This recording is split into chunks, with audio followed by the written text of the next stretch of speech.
네, 여러분, 안녕하십니까. 지금 더불어민주당이 12일, 이번 주 목요일입니다. 국회 본회의에서 형사소송법 개정안을 처리한다. 강행 처리죠. 지금 이렇게 예고가 되어 있습니다. 형사소송법 개정안. 다른 말로 하면은, 헌법 84조에 나와 있는 이제 대통령은 현행범이 아니면 내란, 외환의 경우를 제외하고는 형사상 소출을 당하지 아니한다. 이제 이런 어, 구절이 있지 않습니까? 그것에서 소추가 이제 검찰의 기소는 물론 거기에 포함이 되는데 현재 진행 중이었던 재판도 포함이 되느냐 이 여부가 논란이 있었는데 형사소송법을 개정을 해서 그 부분을 이제 확실히 해놓겠다. 즉 대통령은 검사 기소는 검찰의 기소는 물론 이러니와 법원의 재판도 받지 아니한다라는 내용을 형사소송법에 집어넣겠다. 이것이 이른바 형사소송법 개정안, 다른 말로 대통령 재판 중지법입니다. 그리고 이제 지난번 상법보다 훨씬 더 강력해진 그 상법 개정안까지 본회의에서 처리한다는 겁니다. 워낙은 이재명 대통령은 다음 주 수요일 6월 18일 날 이른바 공직선거법 허위사실 공표 혐의 파기환송심 첫 재판이 열리도록 되어 있는데 지금 민주당의 스케줄은 그 이재명 대통령의 첫 공직선거법 파기환송심 재판이 열리기 전에 형사소송법을 개정을 해서 이 재판이 열리지 못하도록 그렇게 할 책정인 것 같습니다. 아마 우리나라 헌정사에 오랫동안 두고두고 어떤 논란 내지는 흑역사가 될 가능성이 매우 높은 그런 형사소송법 개정안 이렇게 볼 수 있겠습니다. 이재명 대통령이 오는 일요일부터 다음 주 화요일까지 15, 16, 17 사흘 동안 캐나다의 G7 정상회의에 옵서버 자격으로 참석을 합니다. 역대 대통령 중에 가장 빠른 해외 방문이 됩니다. 그런데 지금 같이 갈 외교장관이 임명이 안 돼 있습니다. 따라서 윤석열 전 대통령이 임명했던 현 조태열 외교장관을 같이 동행할 가능성이 있다. 지금 그런 얘기가 나오고 있습니다. 그런가 하면은 6월 24일, 25일 유럽 네덜란드에서 나토 정상회의가 있는데 여기도 지금 초청을 받았습니다. 나토 정상회의에 갈지 여부가 또 큰 관심 중에 하나입니다. 왜냐하면 나토 정상회의에 가면 당연히 한국은 우크라이나 전쟁에서 우크라이나의 지원을 하고 러시아를 비난을 해야 되는 이제 어느 편에 서야 될지를 선택을 해야 되는 건데 이재명 대통령은 지금까지는 우크라이나 전쟁을 남의 전쟁이다. 우리 전쟁이 아니다. 이런 입장을 취해와서 이재명 대통령도 확실하게 자유 진영의 편에 설 의지가 있는지 그것을 판단할 시금석이다. 이런 얘기를 하고 있습니다. 대통령실 인사가 거의 마무리되면서 3실장 5수석 체제가 지금 라인업이 정해져 있습니다. 정무수석의 우상호, 민정수석의 오광수, 홍보수석의 이규연입니다. 정무수석 우상호 사선 의원이죠.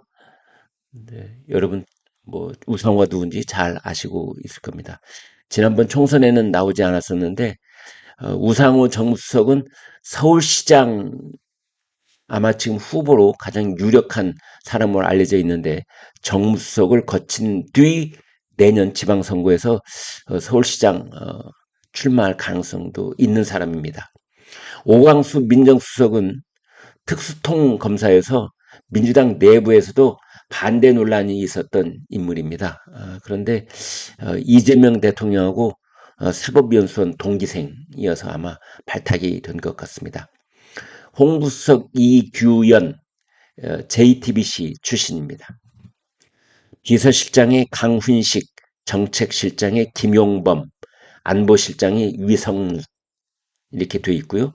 경제수석의 하준경, 사회수석 문진영, 경청통합수석은 아직 임명되지 않았습니다. AI 미래기획수석 여기도 아직 임명 안 돼 있습니다.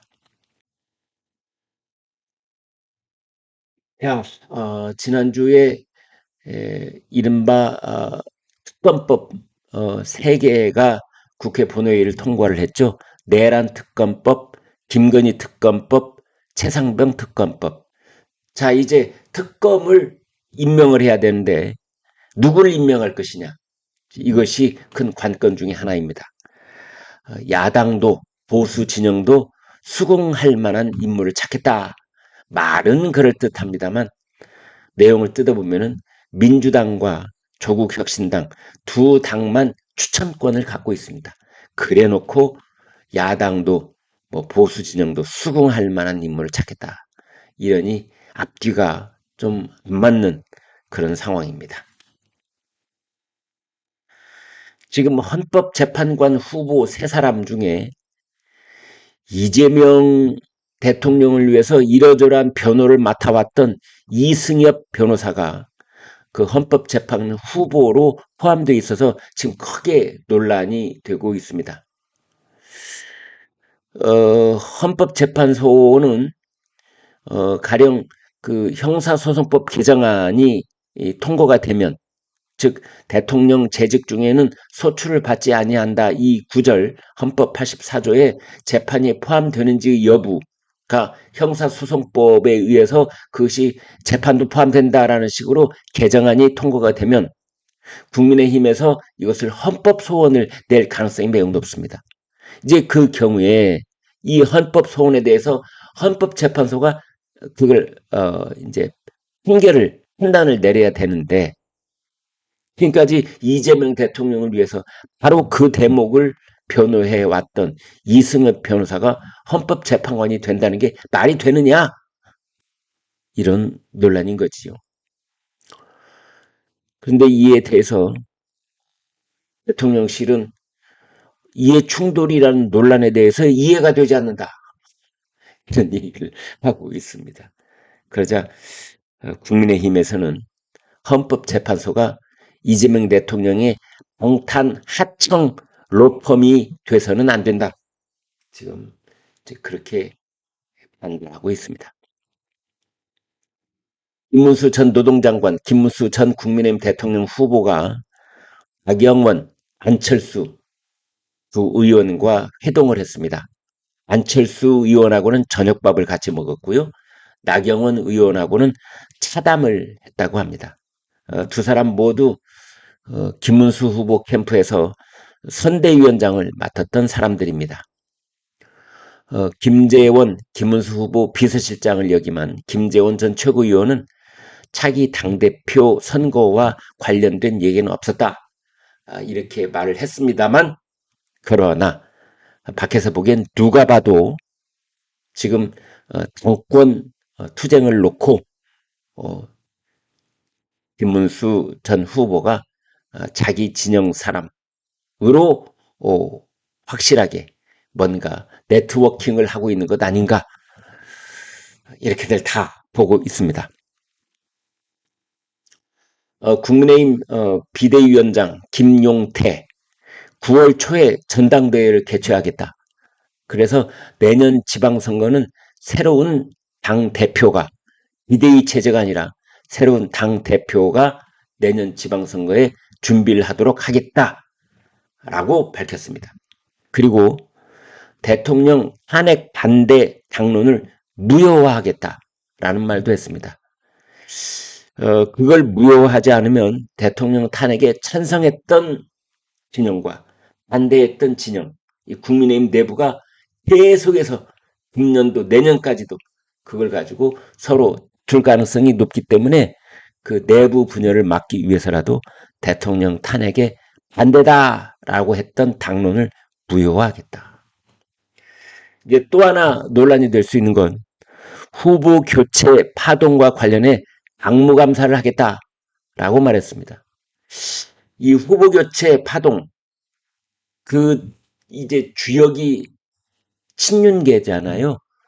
권영세, 권성동을 비롯한 당 지도부. 여기 대해서 당무감사를 하겠다라고 하니 지금 김용태 비대위원장과 그 다음에 이 친윤 그룹들하고 일촉즉발 뭔가 충돌이 있을 가능성이 있다. 이렇게 볼 수 있겠습니다. 김용태 비대위원장은 이재명 대통령에게 묻겠다라는 말도 했습니다. 아까 말씀드린 6월 18일 공직선거법 유죄 취지 파기환송심 첫 재판이 열렸는데 재판을 받을 의지가 있는가? 라고 공식적으로 질문을 던지기도 했습니다. 네, 개혁신당의 이준석 의원 제명 청원이 어제 오후 4시 37만이 넘었습니다. 그런데 이것을 바로 국회가 심사를 하는 그런 절차를 밟을 수도 있는데 민주당이 멈칫하고 있습니다. 여러분 다 아시는 것처럼 이제 이렇게 제명 청원이 있는 것은 지난번 대선 후보 토론 과정에서 이준석 전 후보가 여성 신체와 관련된 이 젓가락 발언을 해서 지금 이렇게 일이 불거져 있는 건데 이재명 대통령 지지자들은 국민청원 50만 채우기 운동에 돌입해 있다. 그러고는 있습니다만 민주당은 지금 딜레마에 빠져 있습니다. 첫 번째, 이게 정치 보복을 한다라는 그런 이미지로 굳어질 우려가 있습니다. 지금까지 그 20일에 국회에 들어와서 민주당 쪽에서 국민의힘 의원을 징계 혹은 제명을 발의를 한 게 24명이나 됩니다. 그런데 국회 윤리위원회가 열린 적은 한 번도 없습니다. 그래서 이러한 일들이 오로지 정치적으로 하는 것 아니냐, 정쟁 도구로 삼는 것 아니냐. 그래서 정치 보복 이미지 우려가 짙어질 수 있다. 발언 하나, 그것도 대선 후보 토론 과정에서 발언 때문에 제명을 한다? 이건 정치 보복 이미지가 크고 오히려 이준석 의원을 더 키워줄 가능성도 있다. 이제 이거 하나 지금 부담이 되고 있고 또 하나는 그 과정에서 이재명 대통령의 아들의 글이 그 글을 쓴 사람은 그러니까 젓가락 발언을 한 사람은 결국 이재명 대통령의 아들이거든요. 그 글이 힘께 부각되는 것도 부담이다. 왜냐하면 벌금형은 받은 것이 사실이거든요. 500만 원 받은 것이. 지금 그런 상황 속에 있습니다. 여러분 고맙습니다.